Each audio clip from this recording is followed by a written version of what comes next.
क्योंकि हमेशा ही ट्यूशन होता है, बहुत सारे लोग कहते हैं हम तो बोरिंग का पानी पीते हैं इसलिए हमें जरूरत ही नहीं है। और कौन कौन से होते हैं, बड़ा कंफ्यूजन रहता है कि यूवी लगवाएं, आरओ लगवाएं, प्यूरीफायर लें, आयोनाइजर लें, बहुत कंफ्यूजन है इसमें।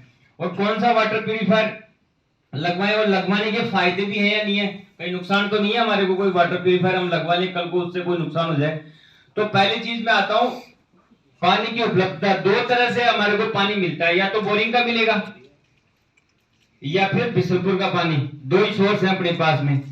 जो बोरिंग का जो पानी है, पहले क्या होता था कि ऊपर ही रहता था पानी, ऊपर का पानी, जैसे गांव में पहले बोलते थे कि पानी ऊपर रहता था।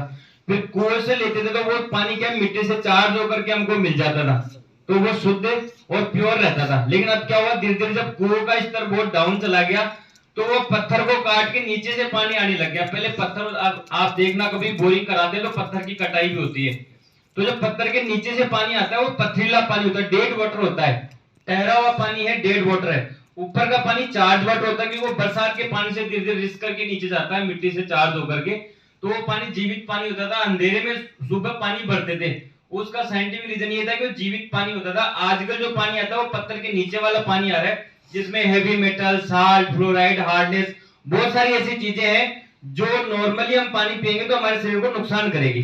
इसके लिए हमने उस जो टीडीएस की मात्रा को अगर अपन देखेंगे तो वो 500 प्लस टीडीएस मिलेगा हमारे को।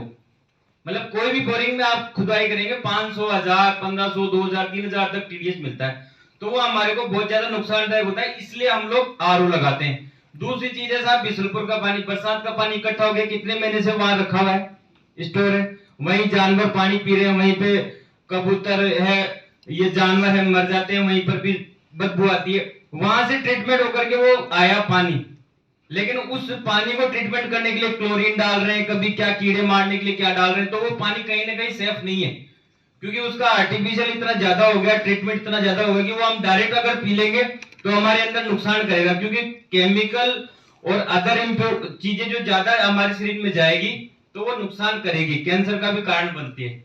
नेक्स्ट सर, अब आया कि पानी वहां से आ गया, रॉ वाटर आ गया, अब आगे क्या करें। तो पहली स्टेज आई कि कुछ नहीं है तो उससे बढ़िया है कि हम कुछ फिल्टर लगाएं। तो ये यूएफ फिल्टर होता है, जिसमें पानी ऊपर से डालते हैं, बीच में एक फिल्टर लगा होता है, हमको पानी मिल जाता है। इट मींस कचरा साफ हो गया, फिजिकल है, केमिकल इम्प्योरिटीज है, वो चीजें। और कोई किराए पे रहता है, पक्का घर नहीं है, तो वो ये वाटर प्यूरिफायर लेकर अपना काम चला रहा था।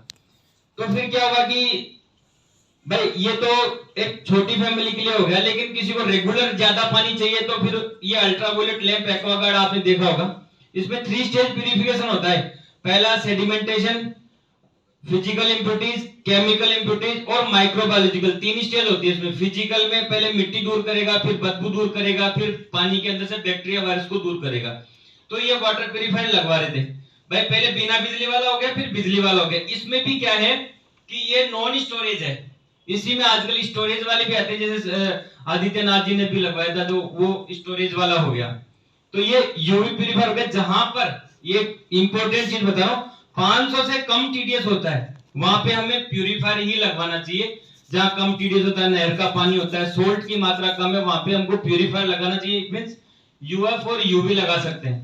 फिर आरओ की जरूरत पड़ी, 500 प्लस का जितना भी टीडीएस है वहां पे हमको आरओ ही लगवाना पड़ेगा, और कोई सोल्यूशन नहीं है। बहुत सारे लोग ऐसे बोलते हैं साहब आरओ से तो बीमार हो रहे हैं लोग, बाद मिनरल्स निकाल देता है। भैया उनसे पूछो जिनके 1000, 1500, 2000 टीडीएस से पानी पी नहीं रहे, उनकी हड्डियां ऐसे मुड़ जाती है।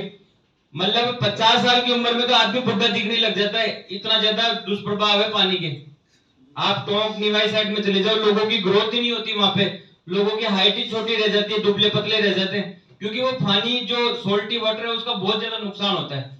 आगे लोग, तो आरओ का काम क्या होता है, आरओ का काम होता है कि उस टीडीएस को 90% रिमूव करके हमको पानी देता है। अब जैसे मान लो 1000, 1500, 2000 टीडीएस का होगा तो वो 90% कम करेगा, तो वो ला देगा अपना 100 टीडीएस पे, तो वो हमें अच्छा है पीने के लिए, 100 से 150 टीडीएस।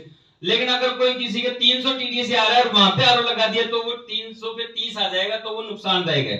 इसलिए हमें कभी भी वाटर प्यूरिफायर अगर लगाएं तो 100 से 150 टीडीएस तो रखना ही रखना है, क्योंकि हमारे शरीर को मिनरल्स भी चाहिए, सारे निकल जाएंगे तो नुकसान हो जाएगा।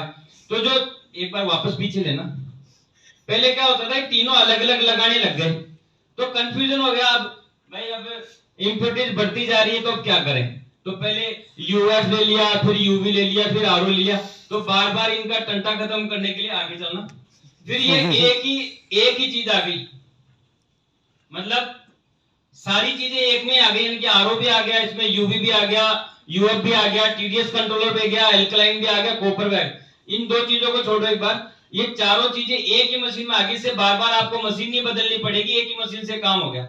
आप चाहे इनमें से आप प्यूरिफायर का पानी भी ले सकते हैं, आप इनसे आरओ का पानी भी ले सकते हैं, अपनी मनपसंद के हिसाब से टीडीएस सेट करवा सकते हैं। ये मैनुअल सेटिंग होती है इनमें। ये अलग अलग ब्रांड के मैंने वाटर प्यूरिफायर ले सके, ये कैंट है, एक्वागार्ड है, लिप्योर है, ये अपना ब्रांड दिवेजल है।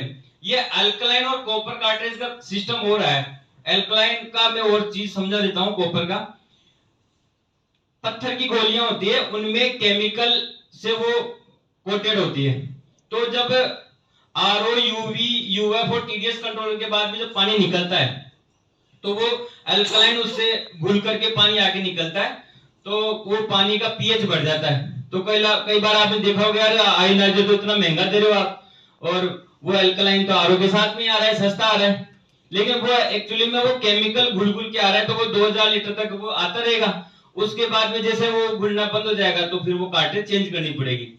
और आर्टिफिशियल केमिकल है, वो रेगुलर अगर हम यूज करते हैं तो आगे चल के हमको नुकसान भी होता है उसका।